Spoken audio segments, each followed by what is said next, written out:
When I was 16 years old, I was homeless. This is when I was living in London. My mother moved to Nigeria. She was only going to go for 3 weeks, but I didn't see her for 8 years. So I was staying with an uncle who was very abusive. He would drink a lot, take a lot of drugs. Many times he would ask me to go and buy him drugs or buy him alcohol, and he would just drink all night. Then he would beat me many times. So I ran away from home, if you can call it home. I felt like I had a better life on the streets than I did living with this man. There was one time I was so hungry that I would put my hand inside the trash can and eat the food there. Now that I didn't have a problem with.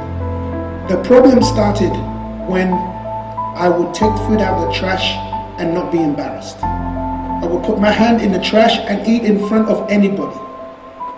That's when I knew I had a problem.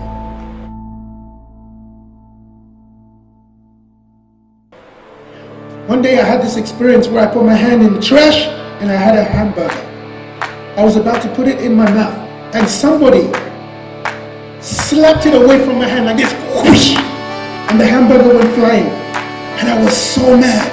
I looked to see who this person was that was depriving me of my food, and it was this old man with no teeth, and he smelled very, very bad, even worse than me, and his hair was just all messy and nappy.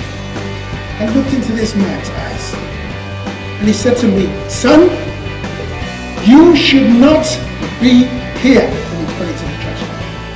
He said, "You are not trash. You have a whole life ahead of you. Start living it now."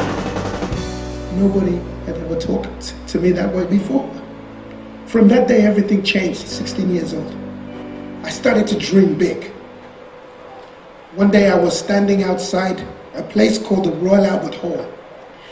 It's a big music venue where only the Queen, it's the only place that the Queen would go and see people perform. And I remember standing outside the entranceway, and I was still slow. I had a hamburger in my hand, and I said to another homeless man, "One day you're gonna see my name in lights in that theater." Then the other homeless man, he looked at me and he said, "You!" No, I was in Utah. I'd already been a member of the church for over 20 years. And I got a phone call from a gentleman who I was trying to get to manage me. I said, "I need help." He said, "What do you want to do?" I said, "I want bigger performances. I want to be able to make a difference with my music." I said, "You gotta help me." He said, "Just give me a few days." 6 months later, he calls me up. He said, "Hey, you still want to do a performance?" I said, "Yes. 6 months I've been waiting for you." He said, "I have a performance for you." I said, "Really?" He said, "Yes." I said, "Where?" He says, "In London, at the Royal Albert Hall."